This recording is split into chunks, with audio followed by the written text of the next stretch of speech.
Part 9, Lara. Guys, ramdam nyo ba ang hapde? Yung tipong abot langit ng ligaya mo kanina tapos sa isang iglap, parang inihulog ka sa malamig na tubig. Sa episode na to, masasaksihan natin ang dalawang mukha ng pag-ibig ni Lara. Yung pagmamahal na puno ng pag-asa at yung pagmamahal na puno ng pagsasakripisyo. Akala natin ito na ang simula ng happy ever after nila ni Calix, lalo na sa simpleng birthday celebration na nauwi sa isang sorpresang nakakakilig. Pero alam nyo naman si Calix, di ba? Isang tawag lang ni Brianna parang mabubura lahat ng effort niya para kay Lara. Yung cake na para sana sa birthday ni Lara, magiging saksi ba sa pagkadurog ng puso niya? O baka naman ito na ang hudyat na kailangan niya nang bumitaw? Sabayan niyo ako dahil sa part 9 na ito, sabay-sabay nating luluha at magtatanong. Hanggang kailan nga ba kayang maghintay na isang pusong tapat? Tara, damayan natin si Lara. Simulan na natin. Sa isang iglap, tinulak ni Lara ang sarili kay Calix, marahan at parang hinihingi ng pusong pahintulot hanggang sa dumampi ang kanyang mga labi sa labi ng binata. Isang segundo, dalawa, pero sa halip sagutin ng halik na natiling tila estatwa si Calix, hanggang sa dahan-dahang nanlambot ang katawan niya. At bago pa man siya makapag-isip ng sunod na gagawin, napasubsob na siya sa matipunong dibdib ng lalaki. Huminga siya ng malalim at bago pa man makapagsalita ang epekto ng alak, pagod at bigat ng damdamin ay biglang bumalot sa kanya at tuluyan siyang nakatulog. Kinabukasan, maliwanag na ang paligid. Mabango ang amoy ng kape at higit sa lahat, ramdam niya agad ang malambot at malinis na sape ng kama. Dahan-dahan niyang minulat ang mata at agad napansing nakasuot siya ng isang maluwag na white shirt na pamilyarang amoy. Shirt ni Calix. Napabalik ko siya ng bangon, hinawakan ang laylay ng t-shirt, napatingin sa paligid. Wala ang binata sa silid. Pilit niyang inaalala ang naganap kagabi, wala siyang maalala. Masakit ang kanyang ulo. Agad siyang lumabas, nag-aalala na baka may nangyari o baka siya ang may ginawa o sinabing hindi dapat. Bumungad sa kanya si Calix sa mini kitchen, nagsasalin to ng kape sa tasa. Calix, ani ang medyo kinakabahan. Lumingon ito, walang ekspresyon sa mukha. Gising ka na, mabuti naman. Magkape ka na at may pasok ka pa sa opisina. Inumin mo ang gamot na to para mawala ang hangover mo? Kinuha niya ang gamot at ininom. Pinilig niya ang ulo at saglit na natulala upang isipin kung ano ang nangyari kagabi. May nangyari ba sa atin? Wala akong maalala. As in, ang huling naaalala ko, nasa birthday ako ni Jessa. Hindi ko alam kung paano ako nakarating dito. Ani ang sa sahig nakatingin. Saglit na tahimik si Calix. Binaba ang tasa ng kape bago diretsong sumagot. Wala. I don't play drunk women but I like to play early in the morning. Anitong mabilis tinawid ang pagitan nila at inapuhap ang kanyang labi. Nanlaki ang kanyang mga mata. Binuhat siya nitong tila papel at nilagay sa ibabaw ng countertop. Mabilis itong inalis ang t-shirt niya at ilang sandali lang narating nilang sabay ang rurok. Nakatatlo pa sila bago magbihis at pumasok sa opisina. Nasa elevator na sila ni Calix nang biglang tumunog ang cellphone nito. May tumatawag. Nasilip niya ang pangalan sa screen, si Brianna. Pagpasok ni Lala at Calix sa Mega Wide Tower, tahimik silang sumakay sa elevator. Magkatabi, kapwa may bakas pa ng ngiti sa labi dahil sa naganap kanina kahit late na sila. Napatingin siya sa screen ng cellphone ni Calix nang biglang tumunog ito. Tumatawag si Brianna. Parang isang malamig na hangin ang dumaan sa pagitan nila. Napasinghap siya habang si Calix lumuwang ang ngiti sa labi. Mabilis sinagot ng lalaki ang tawag at ni hindi siya tiningnan man lang. Tila inalis pa nito ang bara sa lalamunan bago sagutin ang tawag. Hello? Tumango-tango si Calix habang nakikinig. Ilang segundong katahimikan. Sige, mag-uusap tayo. Just send me a message kapag may date na ng flight mo. Susunduin kita sa airport. Masayang sabi nito. Pagkababa ng tawag, hindi man lang to lumingon sa kanya. Nang bumukas ang elevator, mabilis ang hakbang nito papunta sa opisina. Naiwan siyang tahimik sa hallway. Parang sumikip ang mundo. Kanina lang parang may pag-asa na sila. Kanina lang ramdam niya ang init sa pagitan nila, ngunit sa isang tawag lang, bumalik ang katotohanan at tila ba walang nangyari sa kanila. Si Brianna, ang babaeng hindi sumipot sa kasal. Ang dahilan kung bakit nagsimula lahat ng pagpapanggap, nag-iwan ngunit nanatiling pinapahalagahan. Ramdam niya ang tila punyal na nasa dibdib. Pag-upo niya sa kanyang cubicle, pinilit niyang ibinabalik ang atensyon sa trabaho pero kahit anong gawin niya, ay ramdam pa rin niya ang sakit sa dibdib. Parang binubudbura ng asin ang sugat sa puso niya na hindi niya alam kung kailan gagaling. Saktong coffee break, dumaan si Jessa na may hawak na mug at may pilang itis sa labi. Uy, Bes, ano na? Spill the tea. Ano nangyari kagabi? Umuwi kang laseng, di ba? Tapos sinundo ka ni Sir Calix. May video pa nga habang pasan ka niya eh. Naparunok siya at napapikit. Pinasan na ba siya ni Calix? Wala siyang maalala. Natulala siya at pilit iniisip kung ano ang nangyari kagabi. Huy, natulala ka na dyan. Untag ng kaibigan. Walang nangyari. Nakatulog lang ako. Actually, wala akong maalalang kahit ano. Aniyang litong-lito. Ito ang ebidensya. Anitong kinuha ang cellphone at pinakita ang GC na may nakapost na pasan nga siya ni Calix. Natutop niya ang bibig. Hoy, bakit may videong ganyan? Lagot kayo kapag nalaman ng boss yan. Naku, dyan lang sa GC yan, walang maglalakas o maglabas niyan at sigurado tanggal sa trabaho. Pero Bes, ang sarap palang maging kaibigan mo, no? Biruin mo, niregaluhan ako ng mamahaling perfume ng CEO? Kinikilig na sabi nito na hindi rin niya naalalang nangyari. Talaga? Oo, may dala pang ang cake. Wala akong maalala kagabi. Aniyang napahawak sa ulo. Ganyan ka kapag sobrang lasing. Walang naaalalang kahit ano. Naalala mo dati nung birthday mo naman. Hindi mo rin naalalang sinampal mong kapitbahay natin chismosa. Wait, speaking of birthday, malapit ng birthday mo. Next week na. San tayo? Ako? Wala. Bata lang ang nagsiselebrate ng kaarawan. Tara na sa kantin at mauubos ng oras natin sa chismis mo. Tumayo na siya at naglakad patungo sa kantin nang makasalubong si Lolo Matias. Lara, pwede ba kitang makausap sandali? Bungad ng matanda. Mabilis siyang lumapit at nagmano. Magalang na bumati si Jessa at iniwan na sila.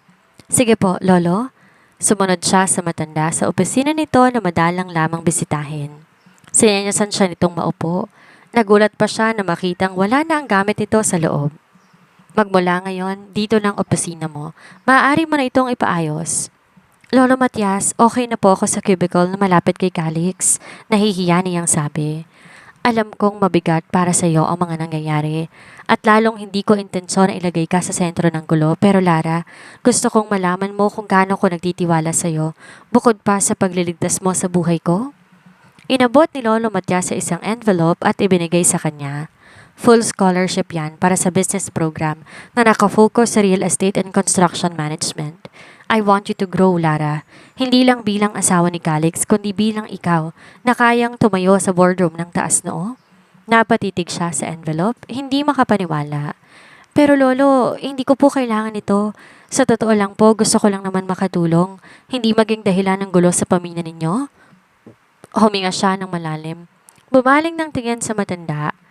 Kung maaari po, ibigay niyo na lang kay Calix ang 50% ng shares. Deserve niya po yon. Siya ang nagtrabaho. Siyang dahilan kung bakit nangunguna ang Megawide. Alam na alam ko po kung anong sakripisyo niya upang lumago ang kumpanya. Ngunit ngumiti lamang si Lolo Matias, mariin at puno ng paniniwala. Alam ko, magaling si Calix.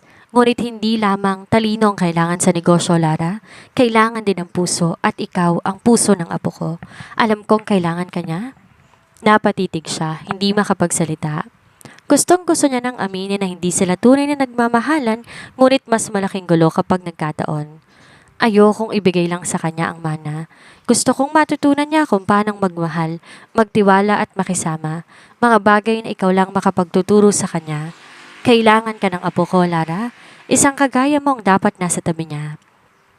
Lolo, natatakot po kung hawakan ng kayamanang di naman talaga sa akin. Baka magkamali po ako.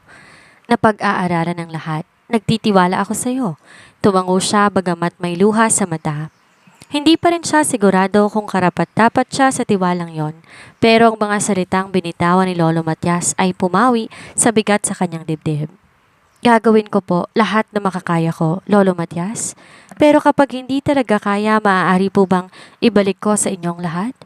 I'm sorry, Lara. Kung hindi mo tutulungan si Calix gaya ng sabi ko, mapupunta sa charity ang perang mapagbebenta ng share sa ibang tao. Hindi po makakapayag si Calix na mangyari yan. Mahal po niya ang kumpanya. At mahal mo rin si Calix, hindi ba? Napatitig si Lara kay Lolo Matias. Ramdam niya ang bilis ng tibok ng kanyang puso. Alam niya ang sagot sa tanong. Hindi siya maaaring magkamali? Opo, Lolo. Mahal ko po si Calix. Hindi po dahil sa yaman niya o sa gandang lalaki. Basta po hindi ko may paliwanag yung nararamdaman ko. Nakanda po akong gawin ang lahat basta't para sa kanya. Gusto ko po palagi siyang masaya. Tumingin siya sa kanyang mga kamay na kanina pa niya pinaglalaroan at sa kanyang mga mata unti-unting namuo ang luha. Hinawakan ni Lolo Matias ang kanyang kamay, mahigpit at may pangunawa. Yan ang dahilan kung bakit ikaw ang pinili ko. Turay ang pagmamahal mo, naiintindihan mo siya. Tinatanggap mo kung sino siya. Hindi madaling pakisamahan ng apo ko. Nagkakaroon siya ng trauma na makita sa mismong kama ng magulang niya ang kanyang ama na may kasamang ibang babae. Nakita niya ang matinding away at pagmamakaawa ni Amelia sa kanyang ama. Nakita rin niya na magtangkang mag-suicide ang ina niya dahil sa pag-iwan ni Ricardo. Tanging si Brianna ang nandon at nakikipaglaro sa kanya nung bata siya, kaya akala niya itong tamang babae para sa kanya. Pero mas mahal ni Brianna ang karera kaysa sa apo ko. Mahabang kwento ng matanda. Napasinghap siya, ramdam ang bigat ng nadinig.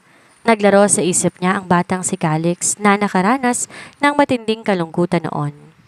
Ibinilin ko ang kumpanya kay Calix pero ikaw, Lara, ikaw ang iniiwan kong bantay sa puso niya. Kapag dumating ang panahong magduda siya, magalit, maligaw, walang makaunawa, sana nandun ka para sa kanya. Hawakan mong kamay niya at wag bibitawan. Natahimik siya.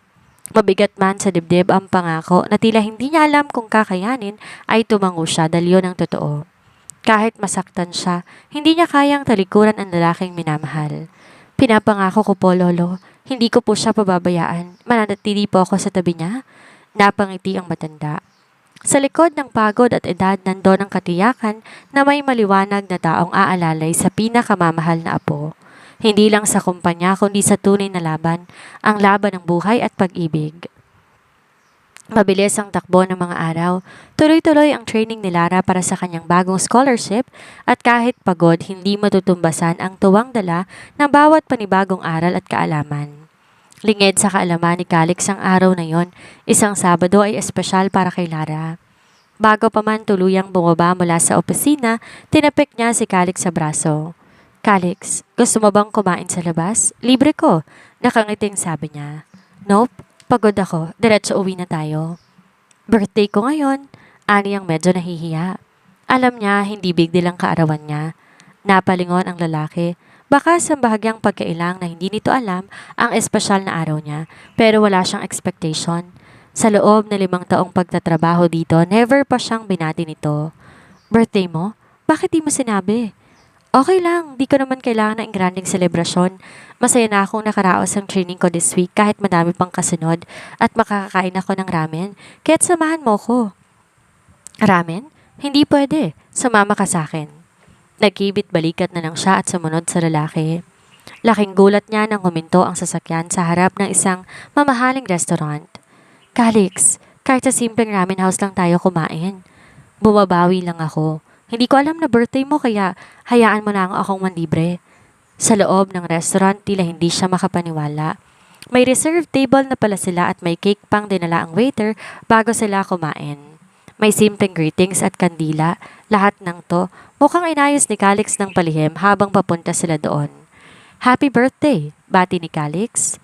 Namula siya at wala siyang sinabi kundi isang simpleng salamat habang pinipigil ang sariling wag maiyak.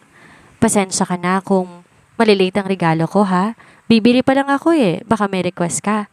Wala ka nang kailangan ibigay. Itong araw na to sapat na. Sobrang saya ko na kasama kita ngayon sa birthday ko. Calix? Nasa tapat niya ang binata. Hawak ang maliit ngunit eleganteng birthday cake na may nakasinding kandila. Tila may kakaibang kislap sa mata nito habang nakatingin sa kanya. Tatayo sana si Calix para personal siyang kantahan ng happy birthday, ngunit bigla na lang tumunog ang cellphone nito. Napatingin silang pareho sa screen. Ang pangalan na lumitaw ay Brianna. Isang iglap lang nag-iba ang aura ni Calix. Mula sa malambing biglang naging seryoso at nanlamig ang ekspresyon. Hello? Anitong sumagot kaagad. Tahimik siya. Ramdam niya ang excitement sa tinig ni Calix habang kausap si Brianna. Calix, I'm at the airport. Please come get me. I miss you. Ani Brianna sa kabilang linya. Isang iglap, isang utos, walang pasakali eh. Hindi na kailangan ulitin ni Brianna ang sinabi. Biglang ibinaba ni Calix ang hawak na cake sa mesa, hindi man lang lumingon sa kanya. Tumayo ito, nagsuot ng coat at walang anumang paliwanag, iniwan siyang mag-isa sa gitna ng mamahaling restaurant. Hindi siya agad nag-react. Natigilan siya, nakatingin sa maliit na cake sa harapan niyang nakasindi na ang kandila. Tila yun na lamang ang tanging saksi sa pagkadurog ng puso niya. Durog na durog siya at maya-maya lumapit ang isang waiter kasama ang isang restaurant staff. Happy birthday to you! Happy birthday to you! Kumakanta ang buong crew. May palakpakan, nakangiti lahat ng staff, ngunit siya tulala lang. Hindi siya pinili. Make a wish po! Hindi niya napigilan ang pagpatak ng luha niya habang pinipilit ngumiti. Tumayo siyang parang wala sa sarili, yumuko ng kaunti at pumikit. Sana mahalin din siya ni Calix.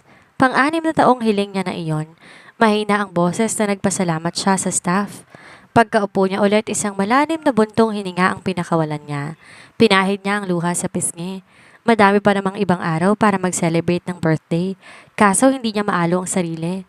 Muling pumatak ang luha niya. Pinaalala niyang wala siyang karapatan na magdamdam. Ayan na naman tayo mga bes. Yung tipong halos mabali ang puso natin para kay Lara. Ang sakit, di ba? Yung feeling na ikaw yung gumagawa ng paraan, ikaw na yung nagmamahal ng totoo pero parang lagi kang pangalawa sa listahan ng prioridad niya. Pero bago tayo magpaalam, may gusto lang akong iwan na aral sa inyo ngayong gabi. Minsan ang pagmamahal, hindi lang sinusukat sa kung gaano tayo katagal naghintay, kundi sa kung gaano natin pinapahalagahan ang sarili natin habang naghihintay.